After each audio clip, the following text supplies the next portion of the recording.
नमस्कार मित्रांनो, make me learner या यूट्यूब चॅनलवर सगळ्यांचं स्वागत आहे. आपण जी इलेक्ट्रिकल मशीनची सिरीज सुरू केली आहे त्याच्यामध्ये आज आपण DC मशीनचे संपूर्ण जे काही कॉन्सेप्ट थिअरी आणि की पॉईंट्स आहेत ते वन बाय वन सगळे पाहून घेणार आहे. याच्यानंतर आपण नेक्स्ट लेक्चरला याच्यावरचे जे काही इम्पॉर्टंट MCQ फॉर्म होतात या कॉन्सेप्टवरचे आपण ते घेणार आहे. आपल्याला जेवढं रिलेव्हंट आहे एक्झामसाठी आपण त्यावेळेच हे लेक्चर सिरीज डिझाईन केली आहे. त्याच्यानुसार आपण वन बाय वन टॉपिक पाहणार आहेत. आज आपण इलेक्ट्रिकल मशीनमधला DC मशीन टॉपिक पाहणार आहे. तर आपण सुरू करूयात. सो आपल्या याच्यामध्ये स्टार्टिंगला जे काही DC जनरेटर आहे आणि DC मोटर आहे ते जे काही व्हेरियस टाईप्स आहेत ते सुरुवातीला बघून घेऊयात. आपण DC मोटरमध्ये काय सेपरेटली एक्साइटेड, सेल्फ एक्साइटेड आणि परमनंट मॅग्नेट सेम जनरेटरमध्ये पण येतं. आणि सेल्फ एक्साइटेडमध्ये काय shunt excited, series excited and compound excited. तर परत या कंपाऊंडमध्ये काय दोन टाईप, क्युम्युलेटिव्ह कंपाऊंड आणि डिफरन्शियल कंपाऊंड मोटर आहे. क्युम्युलेटिव्ह आणि दुसरे डिफरन्शियल. मग याचेच काय क्युम्युलेटिव्ह आणि कंपाऊंड मोटरचे लॉंग शंट आणि शॉर्ट शंट असे परत दोन पार्ट पडतात. हे झाले मोटरच्या बाबतीत. सेम जनरेटरच्या बाबतीत पण सेम आहे. याच्यामध्ये मोटर आणि जनरेटरमध्ये याच्यामध्ये काही जास्त असा फरक नसतो. फक्त आपला जे काही जनरेटेड EMF आहे आपण त्याला काय म्हणणार, EG म्हणणार. म्हणजे मोटरमध्ये तयार होणारे बॅक EMF त्याला आपण EB म्हणणार. आणि फक्त जे काही व्होल्टेज ड्रॉप, IRA ड्रॉप जो काय आर्मेचर करंट आहे याच्या डायरेक्शनमध्ये फक्त थोडासा चेंज पडतो जनरेटर आणि मोटरमध्ये. तर जनरेटरमध्ये काय परमनंट मॅग्नेट DC जनरेटर, याच्यामध्ये field coil excitedly permanent magnet, जे काही फील्ड कॉईल असतात ते परमनंट मॅग्नेटनं एक्साइट केलेले असतात. त्यानंतर separately excited DC generator, field coil excited by the some external source. हे आपण याचे वेरियस डिटेल्स पुढे पाहणार आहे. Self excited DC generator, field coil excited by the generator is self. Generator स्वतः जे काय फील्ड कॉईलला एक्साइट करतो त्याला आपण सेल्फ एक्साइटेड DC जनरेटर म्हणतो. त्याच्यामध्ये काय परत तीन टाईप येतात, एक सिरीज, एक शंट आणि कंपाऊंड. या मोटरमध्ये तसं सेम तेच टाईप. त्याच्यानंतरचा नेक्स्ट पुढचा पार्ट बघूयात. तर आपल्या याच्यामध्ये नेक्स्ट पार्ट काय DC मोटर. तर DC मोटर आणि DC जनरेटर जे काही इक्वेशन तयार होतात आपलं तो सेमच आहे. जो काय आपण जनरेटेड EMF म्हणतो आणि बॅक EMF तो सेम आहे. EG is equal to EB. म्हणजे आपण काय एक जनरेटरला EG म्हणणार, मोटरला EB म्हणणार बॅक EMF. P5N/60 आहे. त्याच्यामध्ये P काय नंबर ऑफ पोल्स आहे, F काय फ्लक्स पर पोल आहे, N काय स्पीड इन RPM आणि Z काय नंबर ऑफ कंडक्टर असणार आहे त्या पर्टिक्युलर मशीनचे. ए काय असणार आहे parallel path, number of parallel path. तर हे आपण व्हेरियस त्याचे पार्ट बघितले. सेम आज एक दुसरा एक फॉर्म्युला काय तयार होतो EMF जनरेशनचा, E is equal to -N/dφ/dt. तर हे आता मायनस फक्त काय आपण हे लेन्स लावून आपण इथं मायनस येत असते म्हणून ते घेतो की जो काही रिवर्स दाखवतो फक्त dφ/dt the change rate of change of flux जे काय व्हायला ते त्याच्यानुसार पण एक EMF जनरेट होतो. त्याचा पण फॉर्म्युला. याच्यावर पण कधी कधी डायरेक्टली एक्झाममध्ये क्वेश्चन म्हणजे असा विचारतात की फ्लक्सचे हे देऊन विचारतात डायरेक्ट, म्हणजे फ्लक्सची व्हॅल्यू देऊन आणि टाईम देऊन नंबर ऑफ जे काही टर्न असतात ते देऊन विचारतात. तर यावर पण हा क्वेश्चन फॉर्म होतो. कधी कधी फ्लक्स रिव्हर्सल विचारतात. रिव्हर्स झाल्यानंतर एकाच फ्लक्सच्या दोन व्हॅल्यू आपल्याला वेगवेगळ्या घ्याव्या लागतात. सिम असे याच्यावर पण क्वेश्चन विचारू शकतात. तर आता हे बघूयात आपण. याच्यामध्ये हे जे इक्वेशन फॉर्म झालेलं आहे आपलं पहिलं EG आणि EBचं. तर त्याच्यामध्ये काय P number of pole, phi flux, N speed, Z काय नंबर ऑफ कंडक्टर, ए काय नंबर ऑफ पॅरल पाथ. तर पॅरल पाथमध्ये एक महत्त्वाची गोष्ट काय, A is equal to P is equal to number of brushes in simplex lap winding. तर lap वाइंडिंगला काय असते lap LAP, A is equal to P असणार लॅप वाइंडिंगला. त्याच्यानंतर A is equal to number of brushes is equal to 2 simplex wave winding. Wave winding असेल तर number of parallel path किती दोनच येणार, नंबर ऑफ ब्रशेस पण काय येणार दोनच येणार. त्यानंतर एक महत्त्वाची कंडिशन काय मोटरच्या याच्यामध्ये काय maximum mechanical power output motor कधी देते, ज्यावेळेस काय असणार आहे back EMF is equal to terminal voltage by 2. म्हणजे हाफ टर्मिनल व्होल्टेज ज्यावेळेस हाफ असेल त्यावेळेस काय करणार आहे आपण मॅक्झिमम मेकॅनिकल पॉवर डेव्हलपची कंडिशन आहे EB is equal to V/2 ची. त्याच्यानंतर number of brushes is equal to number of parallel path असणार आहेत. आपले मेन हा फॉर्म्युला आहे. Number of brushes is equal to number of parallel path. म्हणजे जेवढे काही ब्रशेस असणार मशीनला ते नंबर ऑफ पॅरल पाथ किती मशीनमध्ये त्याच्यावर डिपेंड असणार आहे. पण ते आता डिपेंड कसं वाइंडिंगनुसार व्हेरी होत जाते. आता इम्प्लेक्स वाइंडिंग जशी जशी वाइंडिंग बदलत जाईल तसे तसे आपले ब्रशेस पण बदलत जाणार. तर नंबर ऑफ पॅरल पाथ कसे बदलणार, M/P फॉर्ममध्ये बदलणार. आपली M/P म्हणजे नंबर ऑफ पोल, A म्हणजे number of parallel path. M म्हणजे काय की आपल्याला सिम्प्लेक्स वाइंडिंग असेल तर M ची व्हॅल्यू आपण काय करणार 1 घेणार. M is equal to 1 for the simplex lap वाइंडिंगसाठी आपण काय घेतलं 1 घेतलं. डुप्लेक्स जर वाइंडिंग असेल तर A इज इक्वल टू काय घेणार, A is equal to 2P. इथं 2 घेणार आपण. M ची व्हॅल्यू काय घेणार 2 घेणार. सिमिलर ट्रिप्लेक्स वाइंडिंग असेल तर त्यावेळेस A is equal to 3P. So अशी ती वाइंडिंग काय होत जाणार व्हॅरी होत जाणार. जसं जसं आपल्याला सेम वेळेला हा फॉर्म्युला पण तिथं व्हॅरी होत जाणार. ज्यावेळेस आपल्याला जे सांगितले हा आपण सिम्प्लेक्ससाठी वापरलेला आहे पहिला फॉर्म्युला. त्याच्यानंतर याच्यावर काय next power is equal to T omega. हा आपला जे काही युनिव्हर्सल फॉर्म्युला पॉवर आणि टॉर्क आणि स्पीडचा P is equal to T omega. याच्यावरून पण कधी कधी क्वेश्चन डायरेक्टली विचारतात आपल्याला पॉवर किंवा टॉर्क काढायला सांगतात. ज्यावेळेस आपल्याला स्पीड जर दिलेली असेल मशीनची तर omega is equal to 2πN/60 आपल्याला माहिती आहे. आणि त्याच्यानंतर power is equal to EB × IA. For example हे मोटरच्या कंडिशनमध्ये घेतलेले आपण काय की EB IA जो काय बॅक EMF जनरेट झाला आहे तो आणि आर्मेचर करंट मोटरचा. तर ती जे काही पॉवर जनरेट झाली आपण ते देणार. आणि हे जर इन केस ऑफ जनरेटर लिहायचं असलं आपल्याला तर काय लिहिणार आपण EG × IA असं लिहिणार. हे झालं जनरेटरच्या बाबतीत. तर सेम जे काही फॉर्म्युले तयार होतात प्रत्येक याच्यामध्ये फक्त काय थोडंसं कन्फ्युजन म्हणजे जनरेटर आणि मोटरच्या बाबतीत थोडेसे फॉर्म्युले काय होतात चेंज होतात. मग फॉर्म्युला चेंज झाले की ते म्हणजे साईनमध्ये चेंज आहे. फॉर्म्युला पण म्हणजे साईनमध्ये चेंज झाले की मग काय थोडंसं कन्फ्युजन होते सॉल्व करताना. तर थोडंसं लक्ष द्यायचं आपल्याला मोटर विचारले की जनरेटर त्याच्यानुसार. EB is equal to V terminal -IRA brush drop. आता हे जर मोटरच्या बाबतीत जर विचारले असेल तर बॅक EMF जे काही जनरेट व्हायला आहे मोटरमध्ये तो काय टर्मिनल व्होल्टेजमधून आपल्याला जो काय आर्मेचरचा ड्रॉप आहे तो मायनस करायचा आहे आणि ब्रश ड्रॉप जर दिलेला असेल तर तो एक मायनस करायचा आहे इन टर्म्स ऑफ मोटर. आणि हे जर जनरेटरच्या बाबतीत विचारलं असेल तर टर्मिनल व्होल्टेजमध्ये आपण जो काय आर्मेचरचा ड्रॉप आहे आणि जो काय ब्रश ड्रॉप आहे हे सगळे ड्रॉप काय करतो आपण ॲड करतो, याच्यातून सबट्रॅक्ट करत नाही. जनरेटरच्या केसला जनरेटरला काय करणार, जो काय generated EMF is equals to आपण सगळे ड्रॉप काय करणार त्याच्यामध्ये ॲड करणार टर्मिनलच्या जे काय व्होल्टेज असेल त्याच्यामध्ये.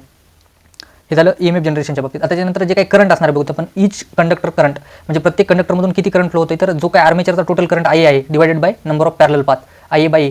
या कंडिशन आपल्याला काय एका कंडक्टरमधून किती करंट फ्लो व्हायला हे आपण याच्यावर फाइंड आउट करू शकतो IA/A. मग याच्यावर आपली काय कंडिशन तयार व्हायची, current in each conductor is inversely proportional to the parallel path म्हणजे प्रत्येक कंडक्टरमधून जाणारा करंट पॅरलल पाथला इन्व्हर्सली प्रोपोर्शनल आहे आपल्याला या रिलेशनवरून भेटलं. त्याच्यानंतर R जर इच कंडक्टरचा रेजिस्टन्स असेल, प्रत्येक स्मॉल r म्हणजे प्रत्येक जे काही कंडक्टर वापरला आहे आपण मशीनमध्ये त्याचा जर रेजिस्टन्स असेल तर जो काय आर्मेचरचा रेजिस्टन्स फायनली तयार होणार आहे तर तो काय तयार होणार आहे Z इंटू R. R काय आपला प्रत्येक कंडक्टरचा रेजिस्टन्स आहे, Z काय नंबर ऑफ कंडक्टर आहेत ZR divide by A square. तर मग आर्मेचरचा आपल्याला याच्या रिलेशन काय भेटणार, आर्मेचरचा resistance is inversely proportional to the parallel पाथचा स्क्वेअर. A स्क्वेअर म्हणजे काय पॅरलल पाथचा स्क्वेअर आपल्याला याच्यावरून भेटणार. Relation between lap and wave winding resistance आणि EMF. मग आता हे जे काही तयार झाले त्याच्यावरून आपलं जे काही रिलेशन तयार होतात ते बघूया. म्हणजे काय की EMF of lap winding into parallel path of lap winding is equal to EMF of wave winding into parallel path of wave winding. हे आपल्याला पहिलं रिलेशन तयार झालं.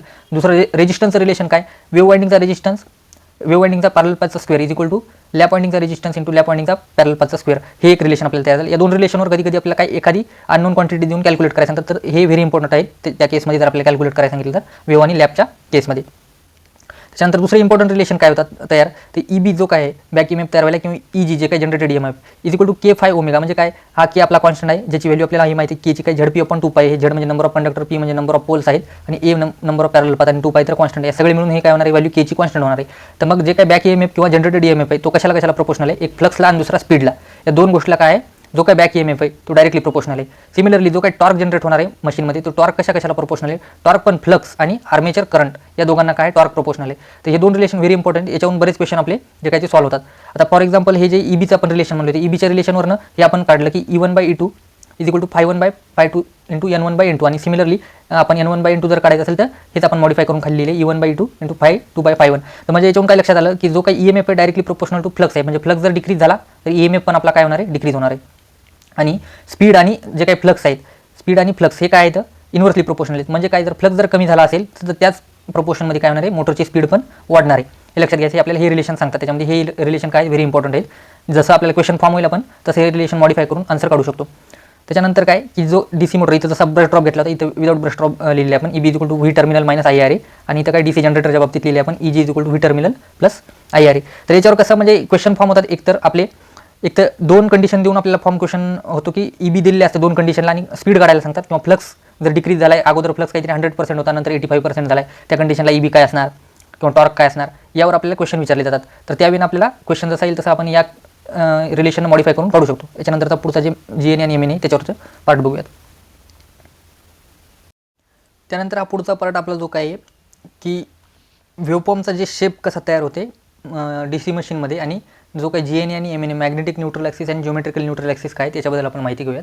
तर आता आपण सुरुवातीला पाहिले हे जर दोन पोल आपण कन्सिडर केले मशीनचे NSचे, हे दोन पोल आहेत समजा P1 P2 आपण जर पोल कन्सिडर केले, तर या पोलच्या बाबतीमध्ये लक्षात घ्यायचं जो काय आपला फ्लक्स आहे सुरुवातीला हे काय वेळेला जी काय मेन फील्ड फ्लक्स डेन्सिटी आहे B फील्ड ती काय वेळेला इन्क्रीज एक पर्टिक्युलर इन्स्टंटपर्यंत इन्क्रीज होणार, नंतर कॉन्स्टंट असणार, कॉन्स्टंट झाल्याच्या नंतर परत काय होणार डाऊनला जाणार, डिक्रीज होणार आणि निगेटिव्ह डाऊनला जाऊन निगेटिव्ह डिक्रीज राहणार, त्याच्यानंतर पुन्हा कॉन्स्टंट आणि प्लस पुन्हा इन्क्रीज राहणार.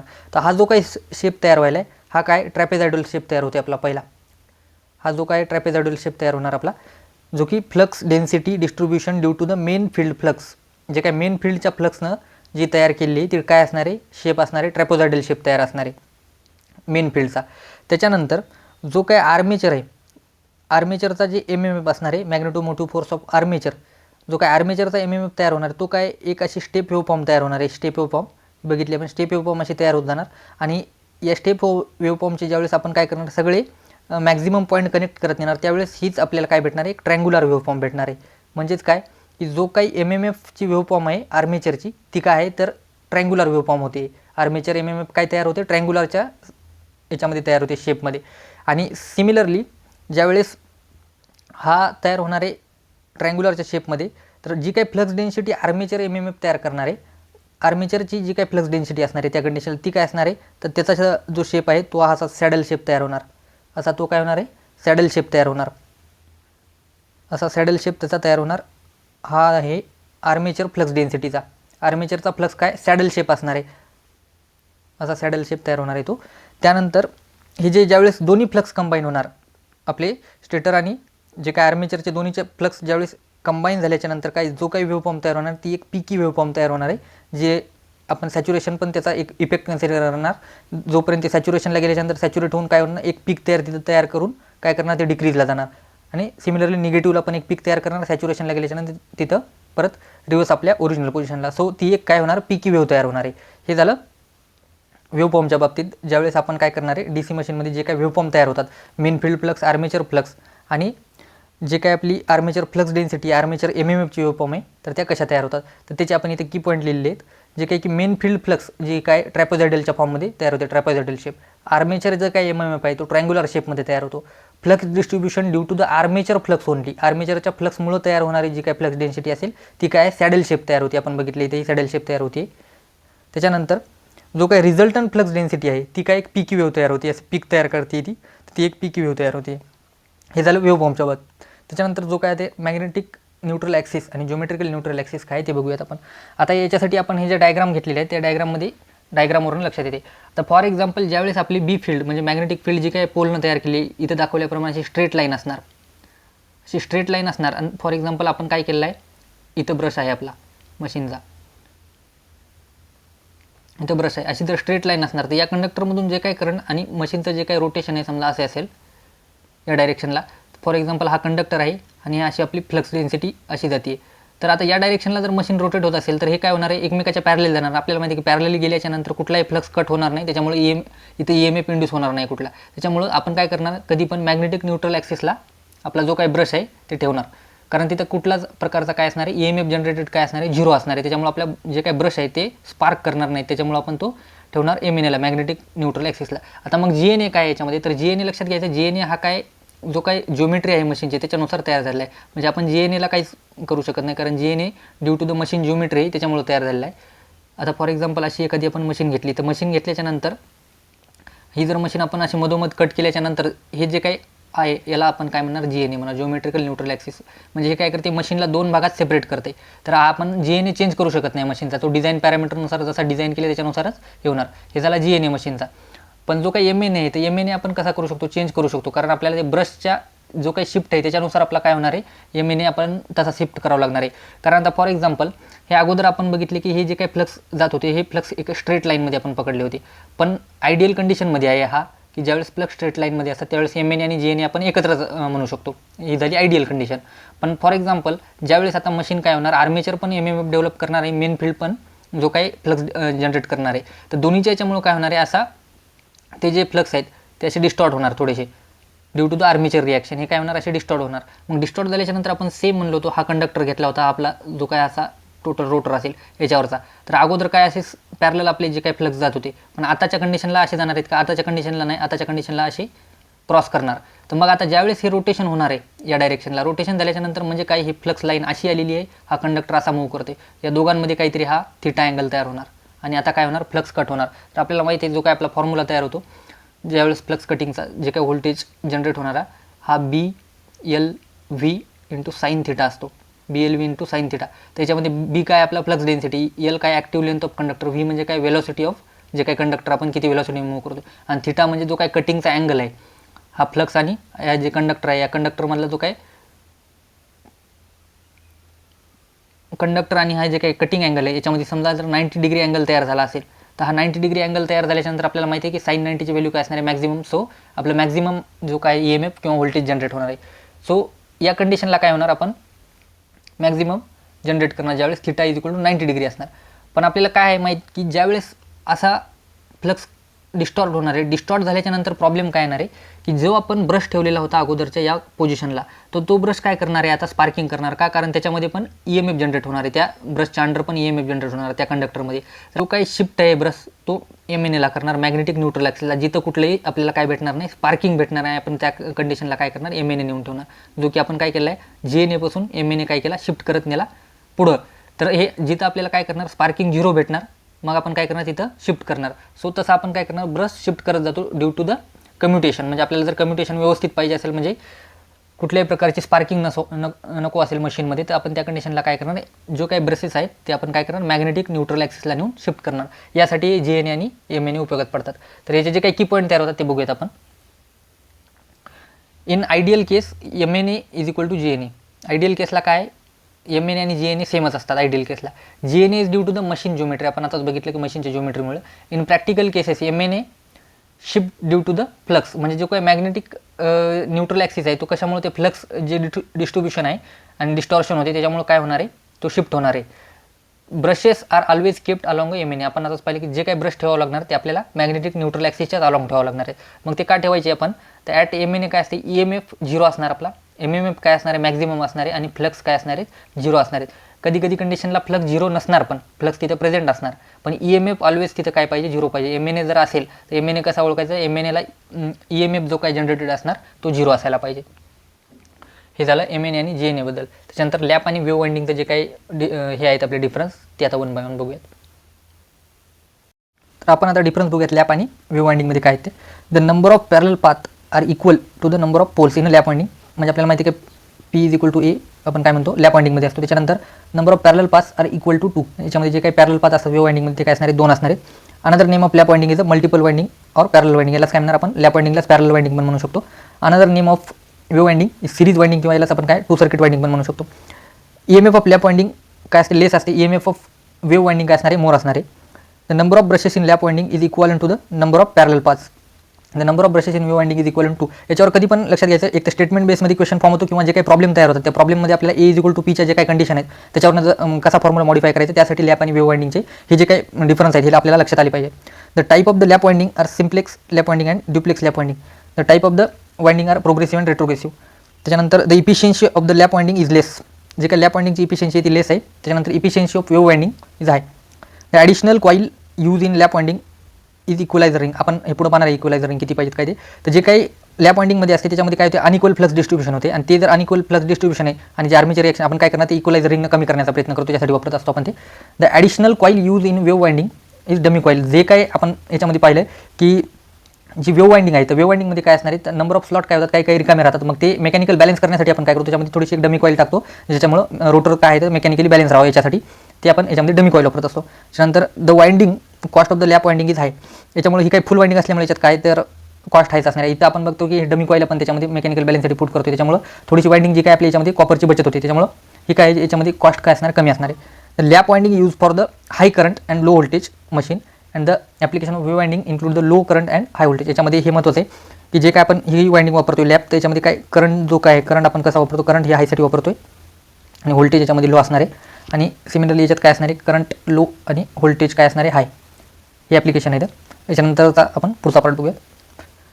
हा आपला पुढचा पार्ट याच्यामध्ये काय तर कम्युटेटर डिझाईन यावरती आहे. तर याच्यामध्ये कम्युटेटर डिझाईनच्या सोबत जे काही याच्यासोबत इन्क्लूड होतात पार्ट आपण ते पण याच्यामध्ये इन्क्लूड केलेले आहे. The number of commutator segment is equal to the number of active armature coils.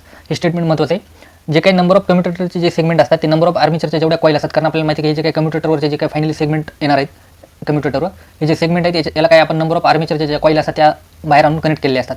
त्यानंतर the diameter of the commutator will generally be about 60 to 80% of the armature diameter. म्हणजे जे काही आर्मेचरचा डायमीटर असेल त्याच्या काय 60 ते 80% आपला काय आहे जो काही कम्युटेटर आहे त्याचा डायमीटर घेतलेला आहे आपण. जनरली ऑल केसमध्ये डिझाईनमध्ये असंच असतं. Lesser value are use for the high capacity. म्हणजे ही जी लेसर व्हॅल्यू इकडे आपण 80च्या खाली जे वापरणार आहे हाय कॅपॅसिटी मशीनसाठी वापरतो आणि हायर व्हॅल्यू आपण कशासाठी वापरतोय तर लो कॅपॅसिटी ऑफ मशीनसाठी वापरते. म्हणजे काही कम्युटेटर मग रोटेट होते तर त्याची कम्युटेटर पेरिफेरल व्हेलॉसिटी जी आहे तर ती किती असणार आहे तर पाय DCN/60. म्हणजे जे काय आपण कम्युटेटर जर बघितलं तर कम्युटेटर असा असेल जे काही कम्युटेटर सेगमेंट असणार तर हे जे रोटेट होतात त्याची पेरिफेरल व्हेलॉसिटी किती असणार आहे तर हे जे काही डायमीटर असणार आहे आपण त्याला DC म्हणलोय हा त्याचा डायमीटर असणार आहे. म्हणजे एक रोटेशन म्हणजे काय आहे एक रोटेशन काय सर्कम्फरन्स एवढं होते एका सर्कलच्या. म्हणजे जे काही त्याचा डायमीटर नाही असेल तर आपल्याला माहिती की जे काही आपण सर्कलचा सर्कम्फरन्स काय देतो पाय × D जो काय पाय आणि डायमीटर यांचा जो काही प्रोडक्ट असतो यालाच काय आपण सर्कम्फरन्स म्हणजे ते तेवढाच रोटेट होणार आहे सर्कम्फरन्स एवढा. म्हणून इथं काय घेतलं आहे पाय × DC आपण काय घेतलं आहे सर्कम्फरन्स आणि सर्कम्फरन्सची व्हॅल्यू घेतलेली आहे. आणि N म्हणजे काय जे काही आपण जेवढे RPM फिरतो तो घेतला आहे आणि त्या RPMचा आपण RPS मध्ये कन्वर्ट करायला काय डिवायडेड/60 केले आहे त्याच्यामुळे 60 लिहिलेले आहे आपण. म्हणजे हे जे काही व्हेलॉसिटी येणार आहे VC हे काय असणार आहे जे काही मीटर पर सेकंदमध्ये येणार फायनली जी व्हॅल्यू येणार आहे ती. कारण आपण हे काय घेतले RPS मध्ये व्हॅल्यू घेतली Nला आपण 60 डिवाइड करून घेतले. म्हणजे DC काय डायमीटर ऑफ कम्युटेटर आहे आणि N जी काय RPM मध्ये स्पीड इथं आपण पुट करणार आहे. The commutator peripheral velocity VC pi DC n by 60 should not be as far as possible be more than or about 15 to 30 metre per second, but 30 metre per second is avoided in most. म्हणजे maximum जे काय याच्यामध्ये 15 ते 30 मध्ये याची value वापरतात, पण जी काही 30 आहे ती व्हॅल्यू कधी पण अवॉइड करण्याचा प्रयत्न करतात. 30च्या जवळपास व्हॅल्यू जाऊ देत नाही. 15 ते 30च्या मध्ये व्हॅल्यू याची वापरतात. म्हणजे ही जी काही पेरिफेरल व्हेलॉसिटी आहे. The minimum number of commutator segment. मग आता आपल्याला जर कम्युटेटर सेगमेंट काढायचे असतील तर आपण सेगमेंट कसे काढणार? EMF generated into number of pole divide by 15 केले. हे 15 काय ॲक्च्युअली पेरिफेरल व्हेलॉसिटीज घेतलेली असते इथं. तर EMF number of poles divide by 15 आपण काय करणार? ही जी काय नंबर ऑफ कम्युटेटर सेगमेंट किती येणार याच्यावर नंबर ऑफ कम्युटेटर सेगमेंट आपण ते फाइंड आउट करण्याचा प्रयत्न करतो EMF आणि पोलच्या व्हॅल्यूवरनं. त्याच्यानंतर जे काही ब्रश विड्थ आहे, जे काय आपण ब्रश वापरणार आहे याच्यावर कम्युटेटरवर जे काही ब्रश असणार आहे त्याची विड्थ किती असणार आहे? तर जी काही पेरिफेरल व्हेलॉसिटी आहे याची आपली जी आपण वर काढली pi DC n इंटू 60 ही जी काय डिवाइड बाय 60 ही जी काढलेली आहे इंटू टाइम ऑफ कम्युटेशन, म्हणजे किती वेळासाठी कम्युटेशन झालेलं आहे त्याच्या त्या दोघांचा प्रोडक्ट म्हणून आपण काय करणार आहे? जे काय आपली ब्रशची विड्थ असणार आहे सेंटीमीटरमध्ये ती आपल्याला याच्यातून निघणार. pi DC n divide by 60 into ATC जे काही टाइम ऑफ कम्युटेशन आहे त्याच्यामध्ये आपल्याला सगळ्या व्हॅल्यू दिलेली असतात. आपल्याला जर ब्रशची विड्थ विचारली तर हे जे काही कम्युटेटर डायमीटर पण दिलेलं असणार, स्पीड पण दिली असणार आणि टाइम ऑफ कम्युटेशन पण दिलेलं असणार. तर त्यावरून आपण विड्थ काढू शकतो डायरेक्ट. त्याच्यानंतर हे झालं कम्युटेटरच्या स्पेसिफिक डिझाईन होते. त्याच्यानंतर जे काही इंटरपोल असतात मशीनमध्ये यूज केले ते कम्युटेशन इम्प्रूव्हसाठी वापरतो आपण, की जी काही मशीनमध्ये स्पार्किंग होते ब्रशच्या ठिकाणी, ब्रश जिथून करंट कलेक्ट करतात त्या ठिकाणी जर स्पार्किंग होत असेल तर आपण काय करणार? त्याच्यासाठी इंटरपोल वापरणार.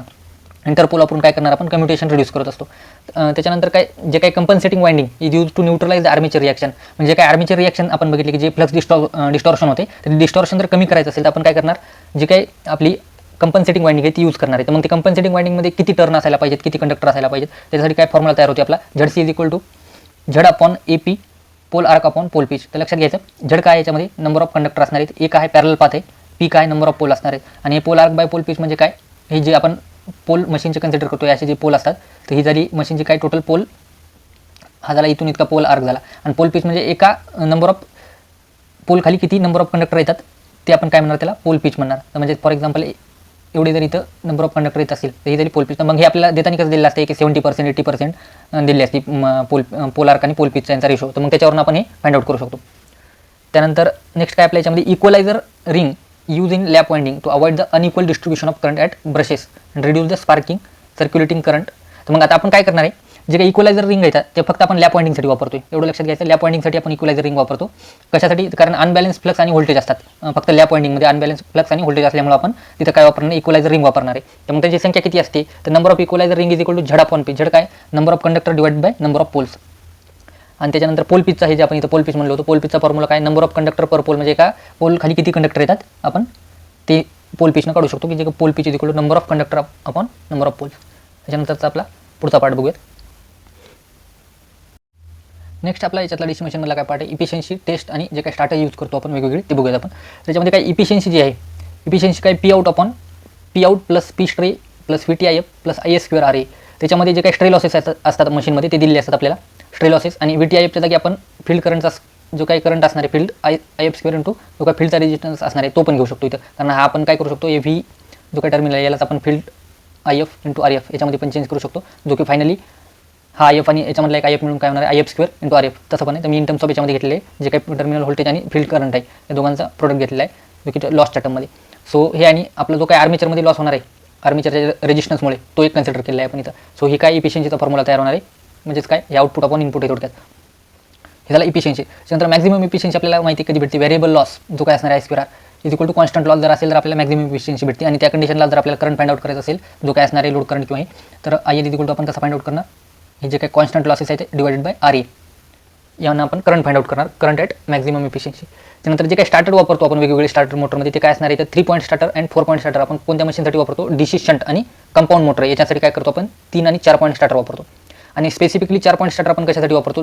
जी काही आपली DC शंट मोटर असते फील्ड विकनिंग मेथडमध्ये जर वापरली आपण, म्हणजे फील्ड विकनिंग करून आपण काय करतो? मशीनची स्पीड वाढवतो. म्हणजे फ्लक्स कमी झाली तेवढीच काय होणार? मशीनची स्पीड वाढणार. आपण यासाठी जे काही स्टार्टर वापरतो ते 4 पॉईंट स्पेसिफिक आहे, 4 पॉईंट स्टार्टर वापरतो आपण त्याच्यासाठी. त्यानंतर 2 पॉईंट स्टार्टर आहे हे DC सिरीज मोटरसाठी वापरतो आपण, जो काही 2 पॉईंट स्टार्टर आहे. त्यानंतर जे काही वेगवेगळ्या टेस्ट आहेत मशीनवर त्या कंडक्ट कुठल्या कुठल्या आहेत ते बघूत आपण होतात. त्या पहिली आहे हॉपकिन्सन टेस्ट किंवा यालाच आपण बॅक टू बॅक टेस्ट म्हणतो. हे 2 आयडेंटिकल शंट मशीनवर आपण करतो किंवा यालाच आपण टेम्परेचर राईज जे काही मशीनमध्ये होते त्यासाठी पण हे टेस्ट कंडक्ट करतो. त्याच्यानंतर दुसरी काही रिटार्डेशन टेस्ट आहे, हे कशासाठी वापरतो आपण? Separation of iron and copper losses मशीनमधले त्यासाठी वापरतो. त्यानंतर नो लोड किंवा यालाच आपण स्विनबर्न टेस्ट सुद्धा म्हणतो. ही शंट अँड कंपाऊंड मोटरवर वापरतो. याच्यापासून आपण काय इफिशियन्सी डिटर्माइन करण्यासाठी स्विनबर्न टेस्ट किंवा नो लोड टेस्ट आपण कंडक्ट करतो. त्यानंतर ब्रेक टेस्ट आहे, बोथ सिरीज अँड शंट दोन्ही मोटरवर आपण ब्रेक टेस्ट वापरतो. ब्रेक टेस्ट दोन्ही पण मशीनवर वर्क होते. त्याच्यानंतर फील्ड टेस्ट आहे, स्पेसिफिकली ही सिरीज मोटरवरच आपण घेत असतो, ज्याला आपण फील्ड टेस्ट म्हणणार. तर याच्यावर कधी कधी असे आपल्याला मॅच द फॉलोइंग याच्या फॉर्ममध्ये क्वेश्चन विचारले जाऊ शकतो, एक स्टार्टर आणि याच्यावर टेस्टवर. त्याच्यानंतर जे काही speed control of the shunt motor बघितलं आपण याच्यामध्ये, तर जे काय आर्मेचर कंट्रोल म्हणलो आपण, तर आर्मेचर कंट्रोल काय लेस दॅन द ॲक्च्युअल स्पीड, म्हणजे आर्मेचर कंट्रोलनं काय करणार आहे आपण, जे काही स्पीड असणार आहे मशीनची ओरिजिनल त्याच्यापेक्षा लेस स्पीडला आपण मशीन ऑपरेट करायला भाग पाडणार, त्याला काय म्हणणार आहे आपण आर्मेचर कंट्रोल मेथड. त्याच्यानंतर काय दुसरं काय field control method, more than the rated speed. Field control मेथडनं आपण काय करणार more than the rated speed. याच्यामध्ये काय स्पेसिफिक कंडिशन तयार होतात. पहिले आर्मेचर कंट्रोलमध्ये power is directly proportional to speed असणार आहे, म्हणजे P1/P2 इक्वल टू N1/N2 असणार आहे. पण सेकंड केसला फील्ड कंट्रोलला काय आहे की जी काही पॉवर कॉन्स्टंट असणार आहे आणि आपला टॉर्क काय असणार आहे व्हेरिएबल, तर मग T1/T2 इक्वल टू N2/N1 याच्यामध्ये फॉर्म होतं. तर लक्षात घ्यायचं याच्यावर एक फेमस क्वेश्चन कसा फॉर्म होतो स्पीड कंट्रोलच्या याच्यामध्ये. जर आर्मेचर कंट्रोल म्हणलं तर आर्मेचर कंट्रोलमध्ये आपल्याला कधी कधी काय विचारतात की स्पेसिफिक स्पीडला जर मशीन न्यायची असेल तर त्या कंडिशनला म्हणजे आर्मेचरच्या सिरीजमध्ये किती रेजिस्टन्स आपल्याला टाकावं लागेल. आता फॉर एक्झाम्पल आपण जे काय म्हणलो हे E1/E2 इज इक्वल टू हे काय N1 आपण N2 म्हणत असेल. त्याच्यात एक गोष्ट लक्षात ठेवायची, तर याच्यामध्ये काय समजा E1/E2, तर हे जे व्ही आहे आपलं ई आहे, तर ईला कसं लिहू शकतो आपण V - IARA आणि हे V1 सिमिलर इथं V2 - IARA. तर याच्यामध्येच काय सांगणार ते की आर्मेचर कंट्रोल मेथडमध्ये काय करायचं आपल्याला स्पीड एक पर्टिक्युलर आपल्याला व्हॅल्यू दिलेली असते. फॉर एक्झाम्पल पहिल्यांदा 1500 RPM असेल, नंतर जर 1300 RPMला न्यायची असेल तर किती रेजिस्टन्स आपल्याला टाकावं लागेल आर्मेचरच्या सिरीजमध्ये. तर मग आता काय करणार आपल्याला माहिती आहे की पहिल्या कंडिशनला हे दिलेलं असतं, आपण पहिल्या कंडिशनला हे कॉन्स्टंट ठेवणार म्हणजे E1ची व्हॅल्यू. सेकंड कंडिशनला V2 - IARA प्लस आपल्याला R एक्सटर्नल जे जोडावं लागणार आहे आपण ते इथं पुट करून फायनली ते आन्सर काढू शकतो. तर त्यासाठी हे लक्षात ठेवायचं स्पीड कंट्रोलमध्ये काय आर्मेचर कंट्रोलमध्ये आपण लेस दॅन ॲक्च्युअल जी स्पीड असते मशीनची त्यासाठी वापरतो. त्यानंतरचा आपला पुढचा पार्ट बघूया. हा आपला पुढील पार्ट याच्यामध्ये काय तर जे काही कॅरेक्टरिस्टिक्स फॉर्म होतात वेगवेगळ्या मशीनच्या, तर त्यात आपण बघूयात. आता फॉर एक्झाम्पल जर DC शंट मोटर बघितली आपण, DC शंट मोटरमध्ये जो काही टॉर्क आपला जो टॉर्क आहे आणि जो काही आर्मेचर करंट आहे, टॉर्क आणि आर्मेचर करंट यांचा जर ग्राफ प्लॉट केला तो आपण काय येणार तो लिनियर येणार. म्हणजेच काय torque is directly proportional to the armature current, म्हणजे torque directly proportional to IA येणार DC शंट मोटरमध्ये. त्याच्यानंतर स्पीड आणि जो काय आर्मेचर करंट किंवा त्यालाच आपण टॉर्कनं रिप्लेस करतो, कारण दोघं एकमेकांसोबत डायरेक्टली प्रोपोर्शनल असल्यामुळे आपण काय करणार आहे एक तर इथं IA आणि ऑब्लिक याला टॉर्क दोन्हींना पण आपण रिप्लेस करू शकतो. म्हणजे काय स्पीड आणि टॉर्क रिलेशन किंवा स्पीड आणि आर्मेचर करंट यांचं काय येणार आहे हे सेम येणार आहे, कॉन्स्टंट. हे जे काही ग्राफ आहे कॉन्स्टंट, फक्त एक पर्टिक्युलर हे झाल्याच्या नंतरच थोडीशी उगी स्लाइटली ड्रॉप होत असते. तर लक्षात घ्यायचं याच्यामध्ये आपल्याला जर शंट मशीन म्हणलं, शंट मशीनची स्पीड ऑलवेज कॉन्स्टंट असते. शंट मशीनची स्पीड काय असणार आहे ऑलवेज कॉन्स्टंट, याला आपण काय म्हणतो कॉन्स्टंट स्पीड मशीन म्हणतो. त्याच्यामुळे जे काही जिथं जिथं कॉन्स्टंट स्पीड लागते तिथं ॲप्लिकेशन आपल्या DC शंट मशीनचं किंवा DC शंट मोटरचं असतं. तर हे लक्षात घ्यायचं याच्यामध्ये. त्याच्यानंतर आपण काय करूयात, हे जे DC शंट झाले आता DC सिरीज मोटरच्या बाबतीत बघूया. तर सिरीज मोटरच्या बाबतीत काय होणार आहे थोडासा फरक पडणार आहे. तर सिरीज मोटरच्या बाबतीमध्ये पाहत असताना आपण जे काही टॉर्क आणि आर्मेचर करंट यांचं जर आपण रिलेशन पाहिलं तर DC सिरीज मोटरमध्ये काय असणार आहे, टॉर्क जो काय असणार आहे directly proportional to the phi × IA आणि हा फायला पण आपण काय इन टर्म्स ऑफ करंटनं रिप्लेस करू शकतो, कारण करंटच काय तयार करतो फायनली फ्लक्स तयार करत असतो. तर आपण जे काय याचं रिलेशन लिहिलं आहे torque is directly proportional to the IA². आणि इथं जर आपण वर शंट मशीन बघितले, शंट मशीनमध्ये काय असते फ्लक्स कॉन्स्टंट असतात, त्याच्यामुळं तिथं काय आपण IA² घेणार नाही, तिथं काय करणार फक्त IA लिहिणार. तर मग जो काही याचा ग्राफ तयार होणार आहे जे काही एक पॅराबोलाच्या फॉर्ममध्ये तयार होणार पर्टिक्युलर एका इन्स्टंटपर्यंत, आणि त्याच्यानंतर काय मशीन एकदा सॅच्युरेशनमध्ये गेल्याच्यानंतर जो काय तो एका लिनियर वेनं वाढत जाणार. तर हे पहिलं रिलेशन काय इन टर्म्स ऑफ पॅराबोलाच्या फॉर्ममध्ये आपल्याला काय होणार आहे ग्राफ भेटणार आहे टॉर्क आणि आर्मेचर करंटचा सिरीज मोटरमध्ये. आणि आपण जर स्पीड पाहिली याच्यामध्ये तर स्पीड काय येणार आहे, तर speed in terms of EB is directly proportional to K∅N. त्याच्यामध्ये काय येणार आहे, आता आपले जर स्पीड बघितली तर स्पीड आणि टॉर्कचं रिलेशन काय K∅IA. त्याच्यावरून काय लक्षात येईल आपल्याला की जी काही स्पीड आहे मशीनची speed is inversely proportional to काय येणार आहे करंट येणार आहे.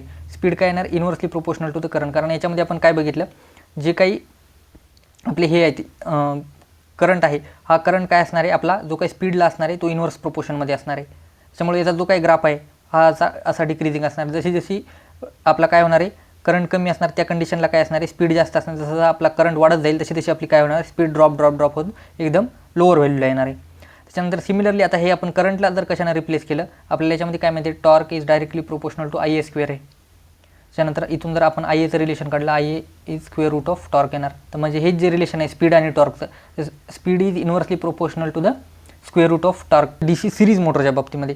तर याच्यावर कधी कधी म्हणजे एक्झाम्पल जर विचारलं, फॉर एक्झाम्पल आपल्याला सुरुवातीला काहीतरी एक टॉर्क दिलेला आहे T1 आणि नंतर काय सांगितलं आपल्याला T2 दिलेला आहे टॉर्क सिरीज मोटरच्या बाबतीमध्ये, आणि सुरुवातीला एक स्पीड दिली आहे N1, तर N2 स्पीड काय असणार त्या कंडिशनला आपल्याला विचारतील. टॉर्क जर देऊन जर विचारलं तर आपल्याला स्क्वेअर रूटमध्ये रिलेशन घ्यावं लागणार आहे, ते लक्षात घ्यायचं आहे.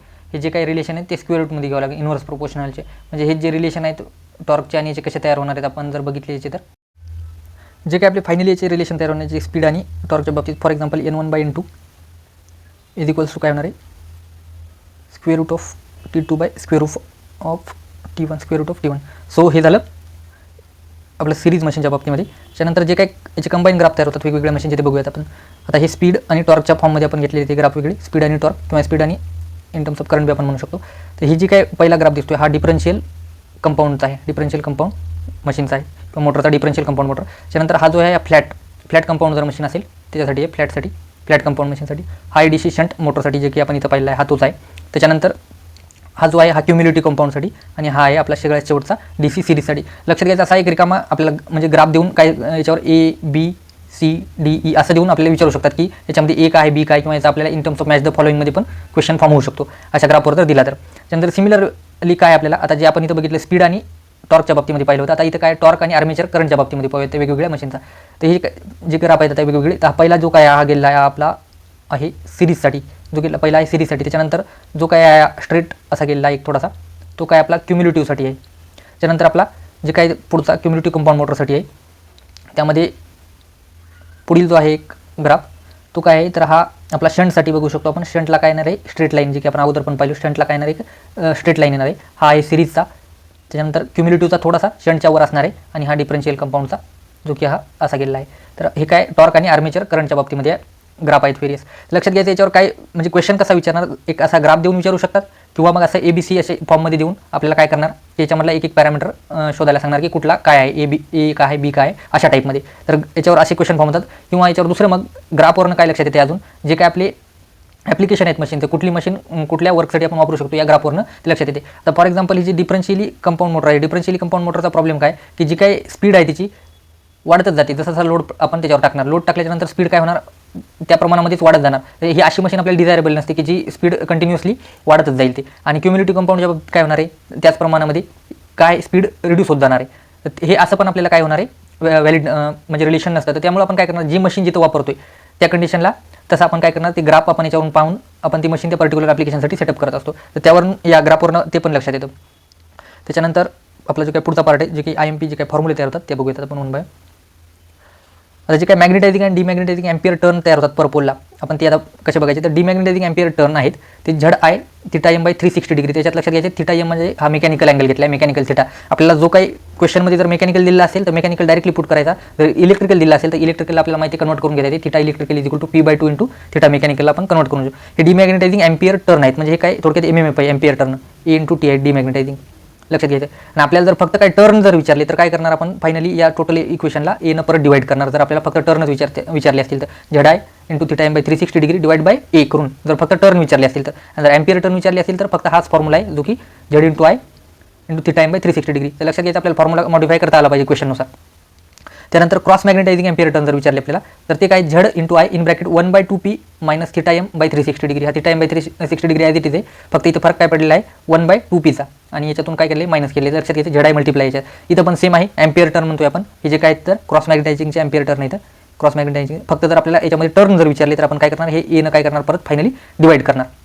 त्यानंतर जो काय आपला नेक्स्ट पार्ट आहे याच्यामध्ये तर तो आहे जो काही क्युम्युलेटिव्ह आणि कंपाऊंड आपले आहेत क्युम्युलेटिव्ह कंपाऊंड मशीन आहे. तर जे काही टोटल MMF याच्यामध्ये तयार होतोय तर तो काय असणार आहे MMF shunt plus MMF series म्हणजे जो काही फ्लक्स जो शंटचा आहे शंटचा प्लस फाय सिरीज हे दोन्हीचं काय व्हायले ॲडिशन व्हायले. आणि जर डिफरन्शियल कंपाऊंड मशीन असेल तर जो काही MMF आहे जो काही शंटचा MMF आहे मायनस फाय सिरीजचा MMF आहे या दोघांचं काय व्हायले सबट्रॅक्शन व्हायले. लक्षात घ्यायचं सबट्रॅक्शन झाल्याच्यानंतर आता याच्यावरून आपल्याला काय लक्षात येते जो काही आपला EB आहे back EMF K phi N याच्यावरून आपण काय म्हणलो होतो N1/N2 इज इक्वल्स टू काय जो काही फ्लक्स आहे φ2/φ1 आणि E1/E2 लक्षात आलं. तर याच्यावरून आपण जसं जसं काय व्हायला आता याच्यामध्ये लोड वाढणार तसं तसं मशीनवरचा काय होणार आहे फ्लक्स वजाबाकी होत काय होणार कमी होत जाणार. म्हणजे काय होते जसं जसं फ्लक्स कमी होणार आपल्या त्या प्रमाणात काय होत जाणार आहे स्पीड वाढत जाणार आहे. तर ही जी काय आहे याच्यामध्ये स्पीड काय कंटिन्युअसली इन्क्रीज होत जाते डिफरन्शियल कंपाऊंड मशीनमध्ये, त्यामुळे प्रॅक्टिकली रिलायबल नसते मशीन. त्यानंतर क्युम्युलेटिव्ह कंपाऊंड मशीनमध्ये काय दोन्ही पण फ्लक्स ॲडिशन होते, म्हणजे याच्यामध्ये काय व्हायला आहे फ्लक्स वाढतोय, फ्लक्स वाढल्यामुळे काय होणार आहे स्पीड याच्यामध्ये कमी होत जाणार, हे लक्षात घ्यायचं. आणि फ्लक्स आणि जो काही EB आहे बॅक EMF हे डायरेक्टली प्रोपोर्शनलमध्ये रिलेशनला असतात. फ्लक्स आणि EB म्हणजे जसा फ्लक्स वाढेल तसाच काय होणार आपला बॅक EMF पण मशीनचा वाढत जाणार. तर हे जे रिलेशन आहेत हे आपल्याला क्युम्युलेटिव्ह कंपाऊंड आणि डिफरन्शियल कंपाऊंड मशीनचे वेगवेगळे जे रिलेशन तयार होतात ते पुढे आपण याचे हे बघणारच आहेत सर्किट डायग्राम, त्याच्यामुळे आपल्याला लक्षात येईल की नेमकं काय याच्यामध्ये रिलेशन तयार होतात आणि आपण कुठे म्हणजे जर क्वेश्चन कसा फॉर्म झाल्याच्यानंतर कसं सॉल्व्ह करायचे आन्सर त्याचे ते आपण वन बाय वन पुढे पाहणार आहे. तर फॉर जनरेटरसाठी काय याच्यामध्ये IA जो काय आर्मेचर करंट आहे, field current plus line current जो काय आपला असणार आहे त्याचा काय असणार आहे जनरेटरसाठी सम असणार आहे. लक्षात घ्यायचं यावरूनच बऱ्याच वेळा काय होते आपले क्वेश्चन चुकायची इथून सुरुवात होते की ज्यावेळेस काय होते आर्मेचर करंट जो असतो, फील्ड करंट आणि जो काही लाईन करंट आहे आपण किंवा लोड करंट म्हणतो, या दोघांचा काय आहे तो सम आहे जनरेटरच्या बाबतीमध्ये. आणि फॉर मोटरच्या बाबतीमध्ये काय आहे तोच आर्मेचर करंट जो काय आपल्याला लाईन करंट जातो मायनस फील्ड करंट आहे, या दोघांचे काय ते सबट्रॅक्शन आहे. तर ही इथंच कधी कधी क्वेश्चन चुकतात आपले की आपण काय करतो हे जे काही फील्ड करंट वजा करायचा का प्लस करायचा याच्यामध्ये, याच्यामुळे आपले काय होतं थोडंसं IAची व्हॅल्यू चुकली की पुढचं आपलं EBची व्हॅल्यू आणि ते बाकीच्या सगळ्या व्हॅल्यू काय होत जातात थोड्या थोड्या चुकत जातात. त्याच्यामुळे लक्षात घ्यायचं हे जे सॉल्व करताना आपण जनरेटरसाठी सॉल्व करते का मोटरसाठी त्याच्यानुसार आपल्याला सॉल्व करायचे. आता हे जे वर इक्वेशन पाहिजे होते आपल्या याच्यामध्ये झेड काय नंबर ऑफ कंडक्टर, I काय आर्मेचर करंट आहे, P काय आहे नंबर ऑफ पोल्स आहेत, एवढं लक्षात घ्यायचे. त्यानंतर आपला जे काही पुढचा पार्ट व्हेरियस जे जनरेटरचे डायग्राम तयार होतात आता ते बघूयात आपण. आता जे काही व्हेरियस इक्वेशन आपले तयार होतात जनरेटरसाठी वेगवेगळे ते आता वन बाय वन आपण इथं बघत जे काही इक्वेशन आपले तयार होत आहेत ते. आता पहिल्या याच्यामध्ये आपण काय सेपरेटली एक्साइटेड जनरेटर आहे, तर सेपरेटली एक्साइटेड जनरेटरमध्ये आपण बघितलं की हा काय असणार एक सेपरेट सोर्स असणार आहे, त्यांना आपण काय करणार आहे एक्साइटेशन प्रोव्हाइड करणार असणार फील्ड वाइंडिंगला. आणि याच्यामध्ये जो काय आपण इथं आर्मेचरचा रेजिस्टन्स RA घेतलेला आहे, EG काय आपला जनरेटर EMF आणि इकडे काय आपला लोड आहे आणि हा जो IL आपला काय होते याच्यातून लाईन करंट फ्लो होते. लक्षात घ्यायचं याच्यामध्ये या मशीनला सेपरेटली एक्साइटेड मशीनला armature current is equal to जो काही लोड करंट आहे आपला तोच असणार आहे, कारण डायग्रामवरून आपल्याला ते ताबडतोब लक्षात येते याच्यातून जे आर्मेचर करंट निघणार आहे तोच आपला काय असणार आहे लोडला जातोय. त्याच्यानंतर जो काही EMF generator EG is equal to V plus IARE, याच्यामध्ये ब्रश ड्रॉप आपण कुठला घेतला नाही, ब्रश ड्रॉप असेल तो पण याच्यामध्ये काय होणार ॲडच होत जाणार. त्याच्यानंतर electric power develop is equal to EG into IA, त्याच्यानंतर power deliver to the load V into IA, जो काही इथं लोडचा जे काही टर्मिनल व्होल्टेज असेल इथं V इंटू I हे तयार होणार. तर हे जे इक्वेशन आहेत याच्यावरूनच आपल्याला क्वेश्चन वेगवेगळे फॉर्म होतात. लक्षात घ्यायचं जे आपल्याला जनरेटर विचारलेलं आहे त्याच्यानुसार आपल्याला काय करावं लागणार आहे त्याचा फॉर्म्युला वापरावा लागणार. नेक्स्ट काय आपला सेल्फ एक्साइटेड शंट जनरेटर आहे, सेल्फ एक्साइटेड शंट जनरेटर. तर या केसमध्ये काय बघूत आपण शंट जनरेटरला जो काही शंट फील्ड करंट असणार आहे याच्यामध्ये ISH, तर लक्षात घ्यायचं याच्यामध्ये हा जिथं आपला फायनली काय तयार होणार आहे EG तयार होणार आहे EMF जनरेटर याच्या अक्रॉस जनरेटरच्या अक्रॉस या आर्मेचरच्या अक्रॉस आपला काय EG तयार झाला आहे. तर मग हा जो EG तयार झाला आहे तर जे EG हा डायरेक्टली याच्या अक्रॉस अपियर होणार आपला आणि हेच इकडे काय टर्मिनल व्होल्टेज पण V ते सेम आहे. म्हणून शंट फील्डचा जो काय आपण करंट काढणार आहे तो V डिवाइड बाय RSH ना आपण डायरेक्ट काय काढून घेणार आहे शंट फील्डचा करंट काढणार ISH V बाय RSH ना. त्याच्यानंतर आर्मेचरचा जो काही करंट आहे तर आर्मेचरचा करंट आता लक्षात घ्यायचा याच्यामध्ये आपण आर्मेचरचा करंट कसा फाइंड आउट करतो. इथे आर्मेचरचा करंट याच्यामध्ये काय येणार आहे फायनली जो की IA याच्यामधून बाहेर निघणारा हा दोघांचा सम असणार आहे. जो काही शंट फील्डला करंट आपला या साईडला जातोय आणि जो काही लोडला करंट जातोय म्हणजे जो IA आहे त्या दोघांचा काय सम आहे फील्ड करंटचा प्लस जे काही लोड करंट आहे यांचा सम आहे. लक्षात घ्यायचा आपला जो काही I आहे तो IA is equal to IL plus ISH आहे. त्यानंतर आपला जर पुढचा पार्ट आहे याच्यामध्ये जो की जनरेटेड EMF आहे EG काय असणार V प्लस IARE, जो आपला टर्मिनल व्होल्टेज V आणि IARE ड्रॉप जो काय आर्मेचरमध्ये रेजिस्टन्समुळे जो ड्रॉप होते IARE या दोघांचा काय करणार इथं जरी आपण KVL लावला लक्षात येणार की ते काय येणार आहे V प्लस IARE असणार. नंतर power develop similarly EG into I same आहे सेपरेटली एक्साइटेड सारखी आणि power deliver to the load V into IL हे सेम असणार. त्यानंतर जो काही सेल्फ एक्साइटेड जनरेटर आहे आपला सेल्फ एक्साइटेड जनरेटरचा आपण कसं फाइंड आउट करू शकतो जे की armature current IA is equal to ISC. आता याच्यामध्ये काय सेल्फ एक्साइटेड सिरीज जनरेटर लक्षात घ्यायचं ही जी सिरीज पण वाइंडिंग आणि जो काही आर्मेचरची दोन्ही पण वाइंडिंग काय असणार आहे सिरीजमध्ये. तर मग याच्यामध्ये काय जो काही आर्मेचरचा करंट तो सिरीजचा करंट असणार आहे आणि तोच लोडचा करंट असणार आहे आपला फायनली एकच करंट सगळ्यामधून फ्लो होणार.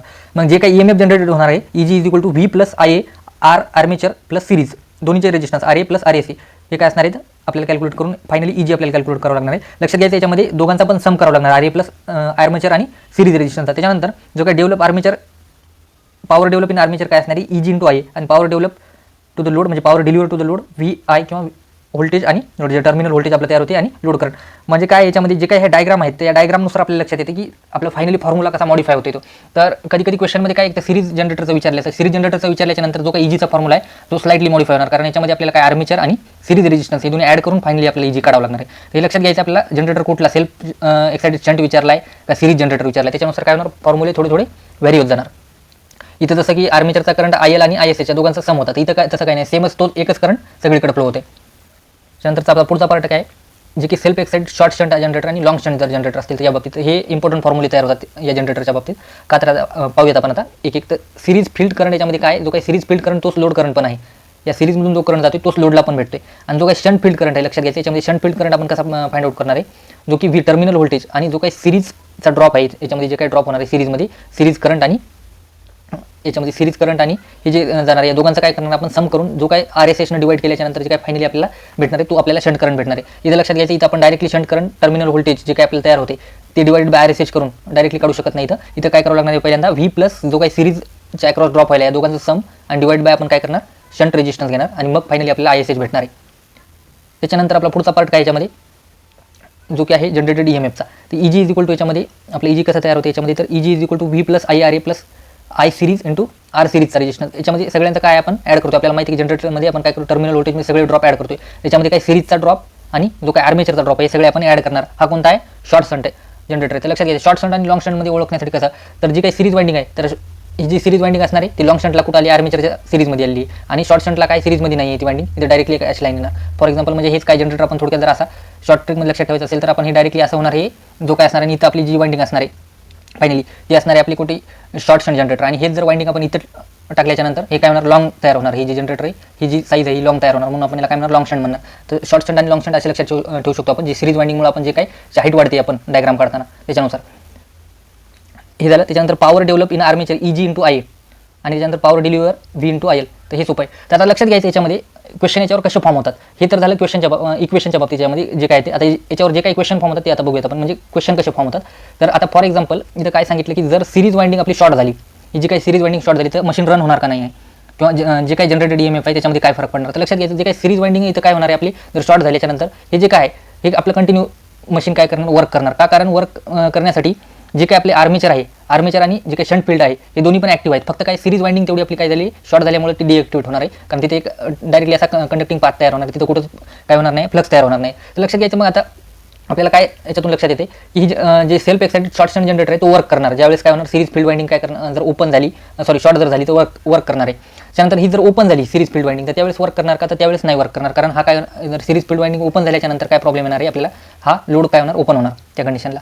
लक्षात घ्यायचं म्हणजे सिरीज फील्ड वाइंडिंग ओपन झाल्याच्या नंतर किंवा शॉर्ट झाल्याच्या नंतर काय फरक पडतोय. शॉर्ट झाल्याच्या नंतर काय जे काही फ्लक्स आहेत त्याची व्हॅल्यू कमी होणार, ओपन झाल्याच्या नंतर काय होणार आहे, ही वाइंडिंगच ओपन होणार आहे, सरळ इकडे लोडला काहीच करंट आपला फ्लो होणार नाही. सिमिलरली जर लॉंग शंट जनरेटर बघितलं आपण तर लॉंग शंटच्या जनरेटरच्या बाबतीत पण काय सेम आहे की हे आता जे सिरीज आपण इथं घेतली लोडच्या सिरीजमध्ये घेतली होती, इथं काय येणार आहे आर्मेचरच्या सिरीजमध्ये येणार आहे जी की आपली सिरीज वाइंडिंग आहे. मग सिरीज फील्ड करंट याच्यामध्ये काय येणार, सिरीजचा जो काही फील्ड करंट आहे जो की IL प्लस ISH असणार आहे, जो काही सिरीजमधून फ्लो होणारा करंट जे काही तो काय असणार आहे I series is equal to IA is equal to IL plus ISH. म्हणजे आपला जो काही सिरीजमधून करंट फ्लो होते आता जो की आर्मेचर करंट तोच आहे आणि सिरीजमधून फ्लो होणारा करंट पण काय आहे तोच आहे, हे लक्षात घ्यायचे. आणि जो की बाहेर गेल्याच्या नंतर इथं काय इकडे शंटला काहीतरी जाणार आहे आणि इकडे लोडला काहीतरी जाणार आहे, म्हणजे शंट प्लस लोड या दोघांचा मिळून जो काय फायनली आपला आर्मेचर करंट तयार होणार आहे आणि हाच काय is equal to series current आहे. त्यानंतर शंट फील्ड करंट आपण कसा काढणार, हे जे काय आता इथं सगळ्यांचे टर्मिनल व्होल्टेज आता इथं जर पाहिलं आपण तर हे जे व्होल्टेज आहे हे विट एवढंच असणार आहे आणि हे जे याच्या अक्रॉस जे जनरेट होणार व्होल्टेज आहे EG प्लस या दोघांमधला जो ड्रॉप आहे हे सगळं ॲड केल्याच्यानंतर जो काय फायनली येणार आहे तो काय येणार आहे V एवढाच येणार आहे. मग जे काय V डिवाइड बाय RSH आपण काय करू शकतो, RSH जो काही ISH आहे तो काढू शकतो. मग EMF जनरेटेड काय असणार आहे आपला EG is equal to V plus I into RA plus RSE. इथे लक्षात घ्यायचे आर्मेचर रेजिस्टन्स आणि सिरीज रेजिस्टन्स काय आहेत सिरीजमध्ये कनेक्ट केले, त्यामुळे आपण काय करणार दोघांचं सम करून त्यानंतर IN आपण काय करणार आहे मल्टिप्लाय करणार आहे जो की आर्मेचर करंट आहे.